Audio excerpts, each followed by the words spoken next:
Do what I do. Yes, baby. All right. First off, let the people know who you are and what you do. Ooh. Well, first of all, it is yours truly, DJ Niecy D. There's only one. Imitators fall back. Don't get it twisted. Yeah. So what do I do? What don't I do? Right now, we'll start where I am. I am a on-air talent and DJ for a radio station. Been doing that for a minute.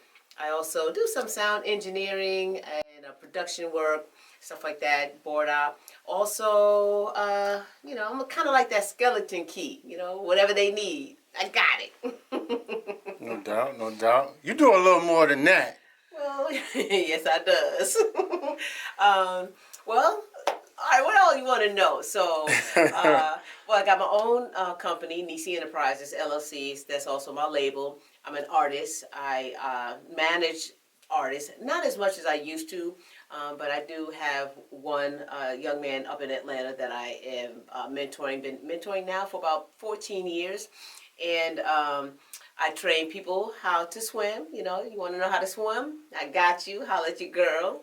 You know what I'm saying? I do all kind of stuff. I just like the D in my name, Niecy D, and Niecy stand for do stuff, because Niecy like to do stuff. No doubt, no doubt. Where you from? Strong Island, baby. All right, all right. If you know, you know. How did you get your name? Well, it's really simple, to be honest. Everybody was getting these, Grandmaster this and, all these little, I won't say little because they have become big, like me. But it's simple. My first name is Denise. That's Niecy. And my middle name actually starts with a D. You don't need to know what it is. Just know, simple, Niecy D. I'm authentic. I like to be not only original, but genuine. And I just felt like that was genuinely my name, Niecy D. Bada boom, bada bing, baby. No doubt, no doubt. Well, something I always wanted to ask you. What you always want to ask me? How did you meet Two Live Crew? Okay,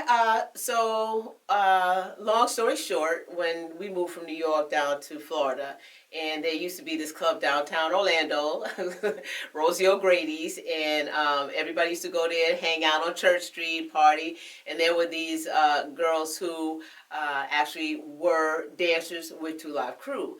And they would be dancing on the floor, and I'd be dancing on the floor doing what I do. And I was actually working for a local newspaper in Central Florida and got a call from one of the dancers who said, hey, listen, what was that newspaper? See, I can't tell you everything. All right. A lot of this is in my book that I haven't written. I just have not published it yet. Okay. And there's a reason for that. We might talk about that a little later. All right. But the sister called me up and said, hey, look, Dancer Blase Squaze has got a situation, and we need somebody to fill in for. I said, say less, because I was a bit over the temperature at that particular newspaper in Central Florida. And I said, yeah, I'm done. And so that's how it happened. Drove down to Miami, learned the steps, which didn't take much, Oh, I love to dance. I love to travel. That's a no-brainer for me. So how was the reaction? I mean, shoot, I didn't find out about that till way later on in life. So how was the reaction in the prime of that when you was living that? Because, I mean, Two Live Crew was a big deal. That's a great question. The reaction to my homies who I grew up with, who are legends and trailblazers in hip-hop, were like, yo, what are you doing? Like, what? Like, that's not how we got down in New York. Females, we're very tomboyish up north, you know what I'm saying? I mean, I'll speak for myself, but I'm pretty sure if you MC like, Roxanne, Shantae, Queen Latifah, we're feminine, yes, but we just got that that hip hop swag, right? Yeah. And so we were in the bomber jackets and the Timbs and the jeans like everybody else, and so being, you know, less dressed was like, yo, you tripping. You know what I'm saying? Because you was killing it in them videos, that though. 5%, you were saying you cover yourself up, you know what I mean? You a queen, yada, yada. And so it was a drastic change, especially for me. Especially for me. None of the dudes expected that, not from me. No doubt, no But doubt, I no love doubt. it. No doubt. All right, so how did you get into DJing? Well, the truth be told, and I know that there is, well, I shouldn't say discrepancy because it's not really discrepancy between me and that particular group, Mercedes Ladies, but I've been DJing as long as them, and I was the first female DJ. Debatable, arguable, whatever the case may be. The issue is I got pulled out of New York. So while the inception of hip hop was happening, I got pulled out and put in Florida, which we were another whole 20, 30 some years behind. So what was blossoming and becoming in New York, I was crying because I was not there. But I brought my equipment, my crates, my everything from New York to Florida. I was one of the very few DJs, and I wasn't a female, so you know what I'm saying, that had their own equipment. I actually had somebody that borrowed my equipment, then tried to steal it, then took me to court claiming it was their equipment. But there's this thing called receipts, all right? So please, if you ever want to come up after me or come up against me, have your receipts. Because my middle name really should start with an R and stand for receipts. So when I pulled that receipt out in the courthouse for the equipment that I bought at the Wiz on Jamaica Ave in 1979, yeah, I'm aging myself because at this point the truth is what it is. And I just thank God I don't look like I was back then, that old whatever. But yeah, the judge was like, yo, bro, you in contempt of court. Get out my court. You know, I should have countersued, but all I wanted was my equipment. A real DJ understands that. Just give me my No doubt, no doubt. period. How did Whole you story and the receipts and the court paperwork will be in the book. No doubt, no doubt. How did you get connected to the radio? Well, when I was in college, I actually interned at radio down in Miami, Florida. Shout out Florida Memorial, now University. It was Florida Memorial College when I went. Zeta Tau chapter, Delta Sigma Theta Sorority Incorporate. Yes, baby. T-rexz says anyway. So radio's always been in my musical DNA, if you will, because I was interning. And when I came into the Orlando market, there were some opportunities that were starting to happen because the market was growing. This station called 102, started to be about. And there was a program director there, and I said, hey, I know how to DJ. They only knew me for dancing. A lot of people only knew me from dancing down here in the South.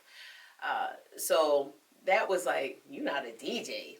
I'm like, yeah, that's what I do. So anyway, he said, well, bring me a tape. Aging myself again, right? Now bring me a CD. So I did. He didn't believe me. So he said, nah, I want to see you do it for real. So I brought in my crates, brought in my turntables, and set it up. Did a little something. And the rest is history. I was the first and only female mixed DJ on 102 JAMZ. First urban radio station in the Central Florida market. So that's how it happened. No doubt, no doubt.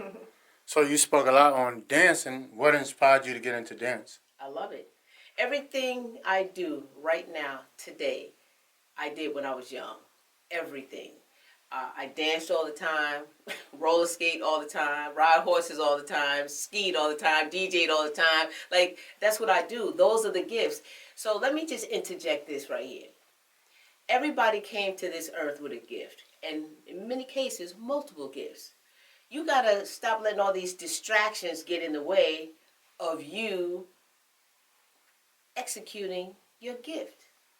And so everything that brings me my bounty are the gifts that God gave me. So right now, I want you to just think about that. Think about that. Nobody taught me how to DJ. It wasn't no female that I could go to show me how to DJ. I watched the fellas. I went to the skating rink. I went to the parties. I went to the, Elks Club, the Knights of Columbus, Hofstra, whatever. You know what I'm saying? I watched. And then I was like, I could do that. I got a real crazy habit of saying, I could do that. But if I say I could do it, put your money on me. All right? So here we are, doing the things that God gave me. So I know you met a lot of celebrities. I don't speak on that much, but I think you had the pleasure of meeting Tupac. Absolutely. Yeah. Can you tell us a little bit? Yeah. A little bit about that. Yeah. At the time, I was dancing with MC Niecy D and Freaky Fred. That's the one. Go digging girls. Hey. My cat. Hey. Let's not get crunk in here now. Yeah. Okay. So. We did a whole tour on the West Coast. It was like, oh my gosh. So Pac was on it, Shy was on it, Silk was on it, Men at Large, Roger Troutman, SWV, wow. Jade. I mean, it was the whole 90s vibe, you know what I'm saying? So we were all touring. And very often we'd be staying at the same hotel. I mean, me, Pac, and Fred and Crazy, we all walked from this one hotel down the street to go to I think it was a Pizza Hut. You know what I'm saying? You in the elevator going to the room, and Shy's in the elevator, singing, and if I have, my love, I mean, that was just the energy, that was the vibe, and I loved it. I loved every bit of it. Yeah. So I had a photo with him. Someone stole it because, which is why now, and, my man T-rexz knows this, I'm very private. You don't get to come up in my space like that no more, because once you violate my space, that's it. Niecy D shuts it down, Yeah. So there's a photo that circulates on social every now and then of MC Niecy D and Pac. And every time I see it, I'm like, it's like it was yesterday because I took the photo, But it's just, I'm just blessed. The list is so long of people that I've met, even from being a shorty up in New York. Who's some of the most humblest celebrities that you met? Wow. There's so many that they were humble. The whole Janet Jackson family. Brian Thompson, I don't know if y'all know who that is. He was a brother that was in the movie Rocky, and he was the one that played the... he had like the craters in his face, But anyway, I had a great interview with him. Great interview. His interview was supposed to be like, I don't know, 5-10 minutes. We were on the phone for like 2 hours. His publicist was like, all right, we got to cut it. And he would continue to talk to me, and he told her to get off the phone so that we can keep talking and chopping it up. Yeah. At the time when I interviewed her, it was at the beginning of her career. It was Britney Spears, and she was just a young, vibrant, innocent, little girl, and she was just excited to go shopping. She's going to do a photo shoot. Kareem Abdul-Jabbar, he was quite arrogant, but he was who he is. You know what I'm saying? Yeah. And oh man, Gladys Knight, Lil Kim, Diddy. Matter of fact, when I talked with Diddy and Kim. I don't even think Misa had came on the scene really doing all the fashion and styling yet, because he, being the controlling Scorpio that he is, was doing her hair. And I said, yeah, it looks like it, because, the wig wasn't on good, so we kind of laughed about that. But there's some very candid moments that I will cherish because they were just really innocent, genuine times. Nobody was on no ego trip, It was just good, man. It was good. So I imagine you got to meet Biggie too? I never got a chance to chop it up with Big. Chopped it up with Mace, chopped it up with LL, chopped it up with Buster, chopped it up with... that's monumental right there. Well, it was funny because at one time, his girls were doing some commercial. They were young. They were doing some commercial spots, and I was trying to get my niece to get in on some of those shots and stuff like that. This was all up in New York, you know. But I grew up around a lot of the legends because that's what they were, my friends. Yeah. You know. Yeah, so it's interesting. And when I got down here, everybody thought I was lying. They were like, you know, you went to Jones High School. You ain't from New York. And I mean, it was amazing for people to tell me where I'm from and who I am. And to this day, most people really don't know nothing about me because I'm really a private person. Very, very. You know, but it's just time. It's just time for people to really know my pedigree. You feel me? No doubt. So I know what my word would be, but for you, No, go ahead. What's your word? If there was one word to describe you, what would it be? Focused. Okay, you know what I was gonna say. Wisdom.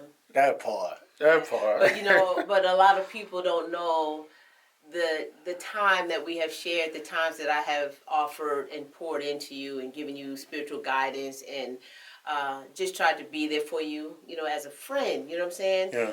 And just support you and be there for you, you know what I mean? And you know, you just became fam, you know what I'm saying? You already know. And so you dubbed me wisdom, which I cherish because it means a lot to me that you would see that in what I offer. You feel me? Mm-hmm. So Always. I wear I got a black shirt with white wisdom and I got a white shirt with black wisdom. Hey. And I wear it all the time. So if you look on 40 my for social real. media, you will see that's right, 44 for real, baby.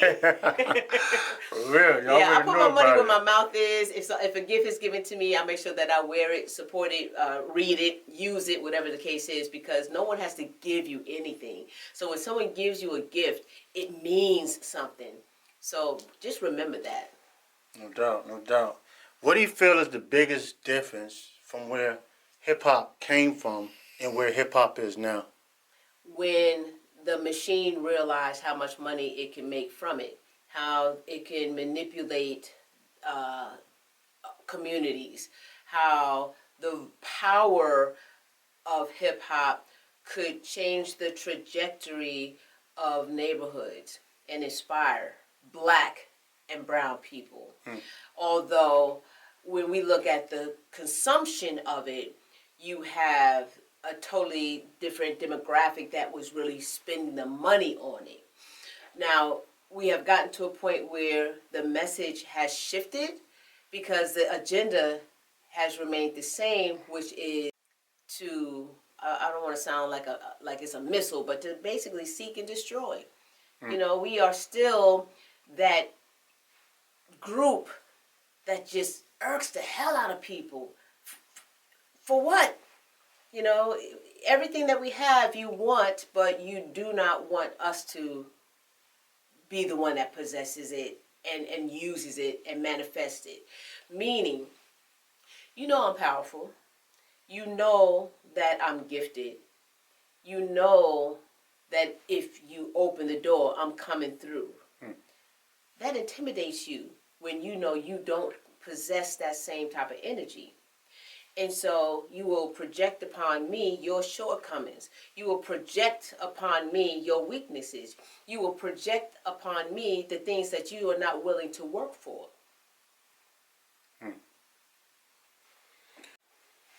What projects have you worked on, and what are you currently working on? Oh, listen, man, I'm always doing something with projects. Oh, gosh.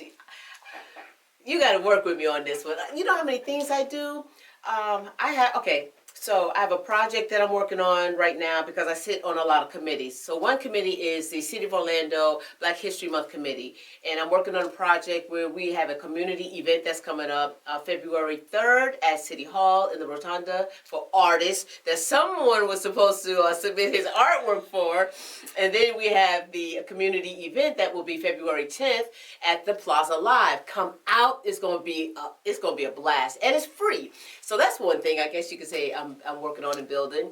I'm also working on 5 different events at City of Orlando pools. I got a event called Float Under the Stars. I have an event called a Mermaid Extravaganza. I got Tropical Paradise. I got a whole bunch of stuff going on. So you got to come hang out at the pools And what else am I doing? I just finished releasing a video for Immaculate Thoughts, a song that I did that is amazing. Yes, it You is. gotta go check it out. The video is a message, and it's right on time. It's got that house vibe. It's not a whole lot of lyrical content because it's about that simple message. What's to your YouTube maintain channel? Immaculate Thoughts. Everything is Niecy D. Okay. It's either DJ Niecy D or Niecy D. That's how you find me. Matter of fact, just go to my website, my house, right? Which is niecy-d.com. Okay. Who's some people you had the pleasure of working with, and who would you like to see yourself working with in the future? Oh, man. Well, I love working with everyone over at Star 94.5. I mean, the whole family, the whole CMG family is amazing. I love it. There's some great people at the city that I love working with on the Black History Month Committee. But I mean, I love building. So I like to work with people that want to manifest good energy and great projects. I love to serve. So that's what it's about. It's not about ego for me. It's not about title for me. It's about making sure that I live a purpose-filled life. Okay. Where would you like to see yourself in the end goal? Well, I want to have a very significant signature event that I do annually. I have not decided what that's going to be. I've dibbled and dabbled in a few, different events. But again, it has to have purpose, all right? Mm-hmm. And it has to be something that I leave, like a legacy, something that will outlive me. So that I'm working on that. Okay. And I'm open to suggestions. I have thought about even a hip-hop museum for Orlando. I have everything necessary for that. But again, I just haven't determined, so... give me some suggestions. You know what I mean? Holler at your girl. Let me know. That'll be super dope. Man, I got all the equipment. I have the elevation from, like, literally direct drive, belt drive, turntables, all the way up to mixed decks. Like I said, I keep receipts. All right, so I got it. What's one of the toughest hurdles that you had to get over, and how did you get through it? Being blessed with a youthful look. People in my age range deal with me, handle me like I'm, I don't know, their niece, their daughter, their little neighbor's kid. I don't think they realize that I am just as adult as they are. But I have learned to realize that it's a blessing. It's a blessing. It gives me the energy. It gives me the endurance. It gives me the look, because we're in an industry where looks matter, and it allows me to access many areas because I can switch it up. I'm like a transformer. I'm never fake with it, right? But I'm flexible, so I get down like the Transformers. I can do what I need to do in pretty much any environment, and my network allows me to do that because I know so many people, and I'm comfortable in all those spaces. All right. What kind of advice would you give to the youth following in your footsteps? Take some time to go within and really think about what is it that you really enjoy doing. I don't care if you are one of the thuggish, ruggish bone, right? And you a dude, and you rough, but you like to knit. Then knit, my dude. You feel me? Knit. Because that's a gift God gave you. That gift is going to change the world in some kind of way. Your knitting may become the next FUBU, for you, by you. You feel what I'm saying? Don't let society, family, homeboys, homegirls, whatever, change your journey because you feel people are going to tease you, make fun of you, or whatever the case. I get challenged every single day in a particular environment. Every single day, they nitpick. They find something wrong with me. The way I talk, the way I walk, the way my facial expression is. I mean, they do everything in their power to try to break me down. But it's their own shortcomings, their own insecurities, their own weaknesses. So be strong in you And whatever that gift is, I don't care if it's tap dancing, I don't care if it's backflipping, I don't care if you like to, whatever. If you feel good when you do it, and it feeds your spirit, and you feel light, you feel energetic, you feel like, yo, that's your gift. And that's what I want you to focus on. What keeps you consistently motivated and driven? Well, my meditation, my spiritual foundation, my consistency.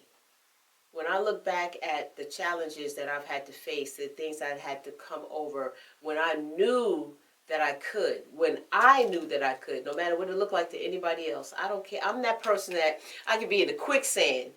I'm in the quicksand. If all you see is these little fingers, trust and believe, I'm holding my breath in that sand, knowing that some kind of way I'm going to figure out how to get out that quicksand. And I will. I always do. And so I always bet on me.